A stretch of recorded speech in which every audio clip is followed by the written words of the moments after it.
So just archetype-wise for characters, when people like if you're looking to play the Kollector, what kind of player plays them? This is a tough one. This is a tough one. Yeah. When I was learning to play him for the stream, I couldn't nail it down myself because he's so eclectic. He's so interesting.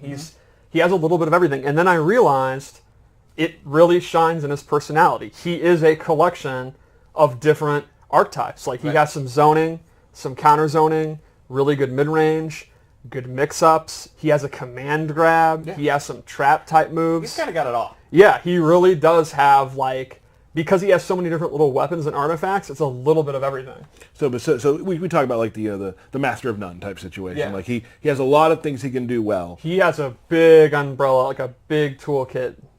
Awesome. I think you want to go into him? Yeah, let's go straight into it. So one of the really neat things about... Oh, turn him around real quick. Yeah, you can see his little backpack. And you see the arms just like clutching it super close to him, yeah. So he uses his arms and his weird little legs in all of his normal attacks. I'm sorry, but his legs seem to be normal size. No, but the way his knees are and his little feet. All right. Like you can see here, he's literally throwing different stuff from his backpack. And I love how fluid all the arms are. Yes, right? Like, it's so cool how they work together. He has a lot of two-player animations, which are like grapple moves. Which Tyler loves. Yeah. So he's almost like a hybrid grappler in a weird way. I like two-player animations because the other player can't do anything about it. I love this one because of the weird way he gets down on his knees like that. Yeah. He definitely has a very interesting fight style. Yeah, something we haven't really used before. It's not like a traditional martial art at all. It's just kind of, I'm going to throw everything I got at you. Yeah, right? it's like this is a sweep. His hop attack. So you can see it's this mix of weapons and magic. Yep. See, we're on the same page today. He is a very unusual character, which I think is neat. Cool. So, what should we start with? Base Let's start with base specials. So the first one is you can see the little mace he has attached to a chain. He has this really long range kind of projectile move, and he can actually charge this up. I'd hate to interrupt you for a second. Could you go back for a second? Even though this seems to be a Tarkatan war camp, there's a beautiful rainbow back there. Yeah, Look at that beautiful rainbow. Beauty can happen anywhere. Anywhere. Yeah. Okay. Continue. So he can actually cancel out of it, which is another thing he can do. He has a couple moves that he can cancel, and if he fully charges it, you get a big old crushing blow. And it's going to take about a second to fully charge that too, so you're vulnerable the entire time. Right, you're vulnerable the entire time, which is why it cancels pretty decent. And it's fun for me to hear that crushing blow situation because as we play more and more, we're all sharking for crushing blows more, and like that's cool to know. Yeah.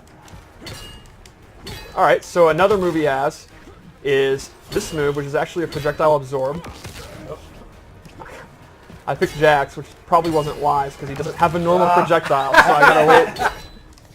You got this, Steve. I totally am this. This is so bad because of the heating up his arms. All right, here we go. Wait. There you go. So he absorbs a projectile, and the neat thing here is if he amplifies it. Okay, this is it for serious. If he amplifies it, Ooh, you got he gets this orb that he can follow behind. That's awesome. And he can use that to force them to back or to block, and he can use that in forcing setups. movement, yeah. Exactly, right. So you're trying to zone him, and then he actually flips it back, stops your zoning, and then zones you.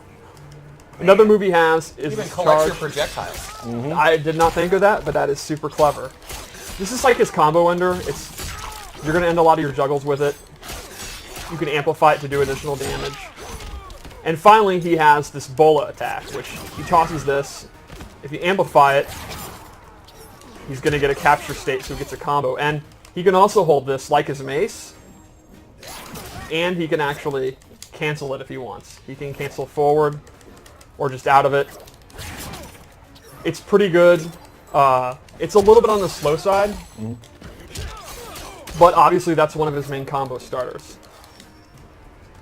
So that's kind of his base moves. It's a lot of, I actually say farther than mid-range, and a lot of stuff that's not your typical move. You know, again, cancels, absorbing moves. He's pretty unique like that. So let's go over some of the loadouts I made. Let's see what you got. The first thing I gave him is up mace, which acts similar to the straight mace, but it goes up, which is why I called it up mace. Great. The same rules apply. He can charge it, cancel it, and you can see visually it looks really similar. So then you don't know if he's going to do the up or the straight. It's a little mindy. Exactly, which adds to since you can cancel both. So Now, they don't does the know. up have a crushing blow? It does not. Another move I added is a command grab. Hold on, bro.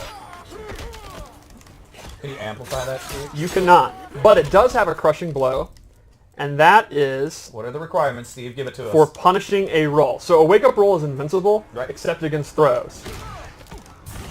Wow. So, if you read throw, or sorry, wake-up roll, you get a crushing blow into a pop-up. Nice. It's funny, when I first read some of the things where it's like you had to punish wake up roll, I was like, well, that's not going to happen very often. The more we play and the more we roll, Yep. I'm like, nope, that's going to happen a lot because Yeah. it's such a great corner maneuver. Yep. The other thing I gave him is, a teleport. Cool. This is super fast, has really good recovery, and this is a great addition for his mobility, obviously. So, if you were playing a matchup where you're getting zoned out and the absorb is just too slow to get out, or he's getting overwhelmed, you can use the teleport to get in. You can also use it for like setups. And he has different variations of the teleport, Right. right? So you can get behind them, in front of them, stay in place, I think. Exactly. Right. And it's super, super fast, like the old school Raiden teleport. Let's go into his fatal blow before. We should have throws yet? I think so. Let's just do it just in case. We did that.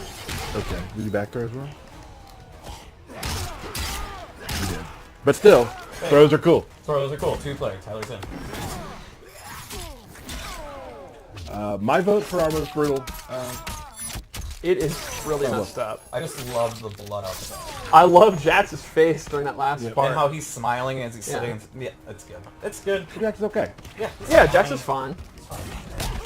All right, so let's go over one more loadout. All right. And I made this a zoning loadout. Okay. Again, because he can do everything. Right. So the first one I would use, you have teleport, then you get in, and you start doing command grab mix-ups. This one, Real quick though, just look at the gilded stuff he has collected over time. yes, he has some really cool gear. The maces are the coolest. He's got like, one is literally like a brain. Yeah. Yeah. And I think one's like a small skeleton or something like Yeah, that. that's the one that I like. He Yeah, has yeah. one that's covered. It's full of eyeballs. You Yeah. can the art team, because he's anything Anything. from Outworld. You can see they're like, what about a brain on a chain? And they're like, Yeah. oh, absolutely, that makes sense. But that brain needs to have spikes, of Yeah. course. So the first thing I gave him is a projectile. He can do it in the air or the ground, and it'll do dot damage and actually keep these flames on the ground. It seems like you can almost build like a pool of Yeah. magic, right? And the recovery is pretty good, and he can do close, medium, or far. You're just covering the He's fight line. Jax. I love that he's just still getting pumped You even don't though he's care. on He doesn't fire. care. That's MK. Oh, let's look at the backpack. Oh, well, maybe we can't. Moving on. All right. I'm You over can see it. it's got a skull on it. It's pretty metal. Yeah, there's a lot of cool backpacks too. So then I gave him a chakram. This replaces his bola, and it is significantly faster. The trade-off is he cannot charge it anymore or cancel out of it. Sure. But this is awesome because the meter burn puts him in a capture state. And this has to be one of the fastest projectiles that does a capture state Okay. that's ever been in an I MK. mean, they're there for a while. They're caught for just about a minute. You can dash up and get into that. Yeah, like a really common scenario is he'll do it from literally full screen, and if a projectile trades, he still has time to go in and get a combo. It's awesome. So you're not going to have like the meta game of canceling it and charging it, but it's just straight up, you can't go wrong. If you're willing to commit to the amplified, it's an awesome combo starter. And it actually has a crushing blow, and its requirement is tied to another move. So if they are on fire and he does the chakram, you get that crushing blow, which gets a pop-up. So his projectile, without amplifying it, if it's a crushing blow, gets a big pop-up into a combo. That's great. Cool. Is that basically it for this? That is basically the Kollector.